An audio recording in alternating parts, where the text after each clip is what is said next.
درانه کتونکو السلام علیکم. زه محمد سلمان همدرد د حق غږ پښتو چینل خبري لنډیز کې ستاسو کوربه اوس تاسو پام را اړوم د مهمو خبرونو لنډیز ته. اروپایي ټولنې او مسکو غونډې په تړاو روسیې وایي په اړه یې د وضاحت ته تمه لري.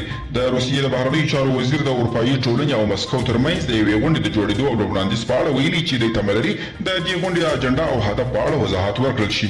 د متحده ایالاتو سفیر جان سلیوان د جون په 24مه نیټه اعلان وکړ چې مسکو ته ستون شو او د امریکا د بهرني سیاست د لومړیتوبونو او د دواړو هیوادونو ترمنځ د پیاوړو او اټکل وړ اړیکو د جوړولو لپاره د سفارت له ټیم سره همکاري ته چمتو دي.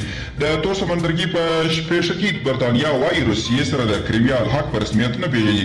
د برتانیا صدر اعظم بوریس جانسن په تور سمندرګي کې د تیر ورځې له پیښې وروسته ویلي چې د سمندر کې د کښتیو د تګ راتګ له ازادۍ څخه د دفاع په هدف د دې هیواد د سمندري ځواک د اقدام پر ځای و.